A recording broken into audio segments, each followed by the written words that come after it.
Hello মা, হ্যাঁ আমি অফিসে পৌঁছে গেছি। বাবার দিকে খেয়াল রেখো। হ্যাঁ ইস্তাবা, এই কাজগুলো কমপ্লিট করতে হবে আজকের মধ্যে, দ্রুত। কই মানে আমি তো কাজ শেষ করে রাখলাম, আবার এতগুলো ফাইল জমলো কি করে? এগুলো নতুন প্রজেক্ট, আজকের মধ্যে শেষ করতে হবে। আমার যে আজকে 3টার সময় ডক্টরের কাছে অ্যাপয়েন্টমেন্ট দেওয়ার, বাবাকে ডাক্তারের কাছে নিয়ে যেতে হবে। আজকে তো তাড়াতাড়ি যাওয়া প্রয়োজন।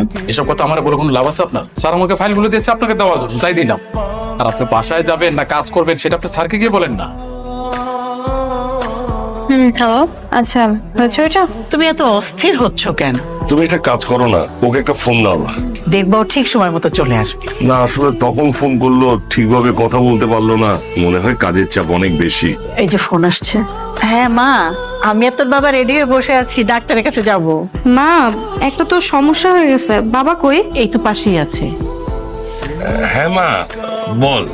আসলে আজকে অফিসে কাজের অনেক চাপ, আজকে ডাক্তারটা দেখাতে পারছি না। কোনো সমস্যা নেই তো মা, কালকে যাব, আমার খুব সমস্যা হচ্ছে না তো।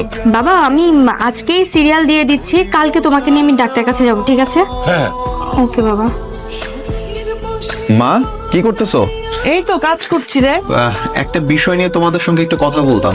বলে ফেল। বাবা, আমি তো আগেই বলেছিলাম যে আমি একটা মেয়েকে পছন্দ করি।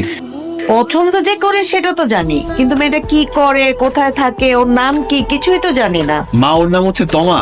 ও আমার মতো একটা কোম্পানিতে জব করে। জব করে মেয়ে কি সংসার করতে পারবে? কেন পারবে না? দুজনে মিলে জব করলে সংসারে টানাপোড়েন থাকবে না। এই ওরা কয় ভাই বোন রে? ওর আর কোনো ভাই বোন নাই তো, ও একজনই। ছোট পরিবার, মানে মা বাবার একমাত্র মেয়ে, তাই তো? তাহলে কি বাবা ওর সাথে আমি বিয়ের ব্যাপারে কথা বলবো? অবশ্যই কথা বলবো, শুভ কাজে দেরি করতে নেই।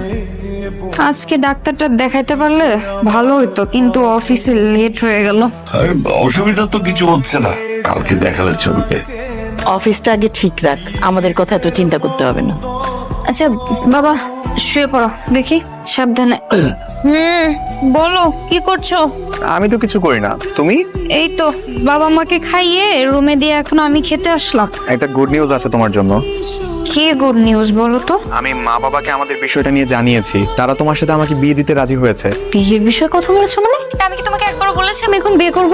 আমার অনুমতি না নিয়ে তুমি বিয়ের বিষয়ে কথা বলতে গেছো কেন? এখানে অনুমতি নেওয়ার কি আছে? তুমি তো আজকে সকালবেলা আমাকে ইনডিরেক্টলি বউ বানানোর কথা বললে। বউ বানালে কেউ আর কোনো কিছু বলতে পারবে না, তখন তুমি আমি যখন যেখানে খুশি ঘুরে বেড়াতে পারবো। ওটা তোমার ভুল ধারণা। আমি এখন বিয়ে করব না, বাবা মাকে না করে দাও, ঠিক আছে? রাখছি, বাই। আচ্ছা শোনো, হ্যালো তমা। ওই নাকি আমি এখন বলছি আমি বিয়ে করবো।